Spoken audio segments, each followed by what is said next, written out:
sensory-friendly event is coming this weekend to the St. Paul River Center.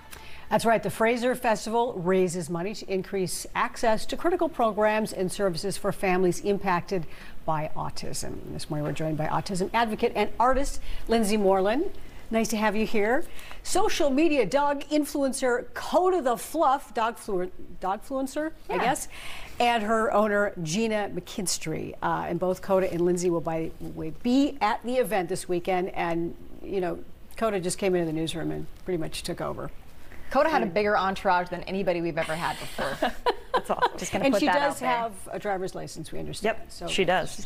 It's okay for her to drive. So it's legal. Legal, everyone. Road legal. All right, well, let's get to you, Lindsay, first. A huge advocate for people who have autism, who have been affected or impacted by it. Tell us kind of how you came into this. Yeah, so I was diagnosed by Fraser at 28 months, and a couple years later, in 2017, my family and I decided it would be nice to write a book on autism, just to teach people, everyone, just to educate and understand what it's like living with it. So my family and I wrote our family story, Autism, A Family Lives Beyond the Label. So there's 6 co-authors. It's like their own perspective, like my own perspective, what it's like living with autism, my sister as a sibling, my mom and dad as parents, and my grandma living with a grandchild with autism, and my Aunt Linda is a ghostwriter.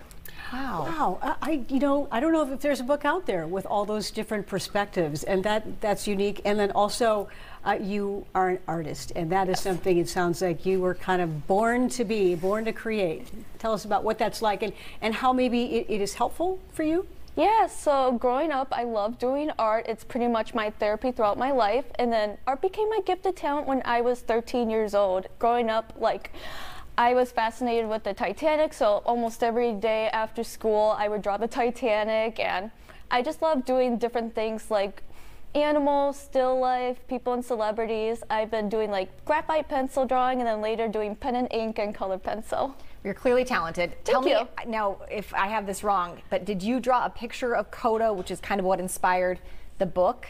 Yep, that's right. So back in 2021, I was randomly on Facebook, like watching random videos, and then this video of Koda popped up. I'm like, oh my gosh, that's like the cutest thing I've ever seen in my whole entire life. Agree. It just put a smile in my face. And then, and then a month later, I was like, oh my gosh, it'll be so much fun to draw Koda. And then I draw Koda the Fluff, and I shared it on Facebook and Instagram, and I tagged her, and immediately I got a response. I'm like, I haven't expected a response that quick. It's so awesome.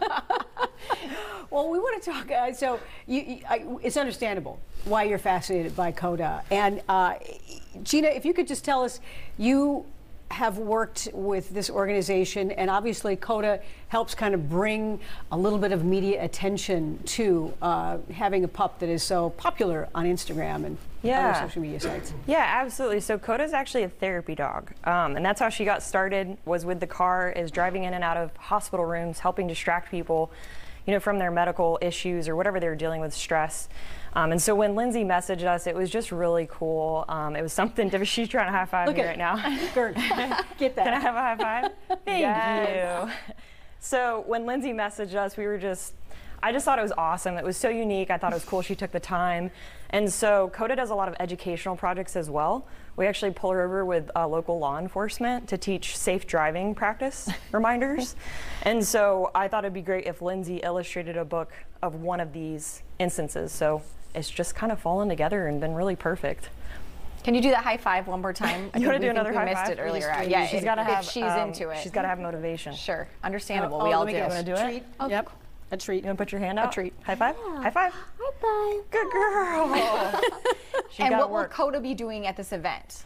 So Koda will be there with Fraser, with Lindsay. We're going to have some books available, but mainly just cheering everybody up and giving them a smile and bringing some positive vibes and laughs and, promoting pet therapy. Oh, yeah. Pictures of Koda. Oh, absolutely. Probably will be a long line. Lindsay, we just want to, if you can, for people out there who might have some misconceptions about people with autism, what would you say that maybe they need to know? Yeah, so growing up, it wasn't easy. There were so many challenges, but it's okay because you have family for support who love and care about you. And I shared a story before I didn't want to because I wanted to keep it a secret because I was afraid to be picked on even more. But then when I saw Temple Grandin when I was 17, that completely changed my life. So just like her, I want to be a motivational speaker, I want to share my art, and I want to make sensory-friendly shirts. And my aunt and I are co-authors for the children's book, so we can help children of all ages to better understand what it's like living with autism. Yeah, and then just want to make a difference. Wow. Will you explain a sensory-friendly shirt? Yes. What does that mean? Growing up, there's so many types of clothing that I was really extremely sensitive to. So I want to help other people who struggles with the same thing. So we made this shirt to make it more comfortable. Is it really soft? Absolutely. Oh yeah, absolutely. Yes. It's red. And Temple Grandin, she's a wonderful example of someone who is speaking out. She was on the show a million years ago. Yeah. Well, awesome. we hope that a lot of people turn out and help support the event, and you know, the best to all of you. And I'm sure Koda will help in the process. But it's important to support people with autism and the families that are affected by it. Fantastic. And Koda brought a lot of smiles to us in the newsroom today, That's too. awesome. And he said that's what it's all about. It's about distracting you, making you stop thinking about whatever's bothering you, and you go somewhere else, a really happy place. Lindsay, Gina, Koda, thank you for being here. If you want to check out the Fraser Festival this Saturday at the St. Paul River Center, it's from 10 a.m. to 2 p.m. And we have more information for you, fraser.org. All right, a local jewelry designer, Larissa Loden, has launched several collaborations with well-known musicians, athletes, and artists. And the latest involves a muralist whose work is all across the Twin Cities, including inside Larissa Loden's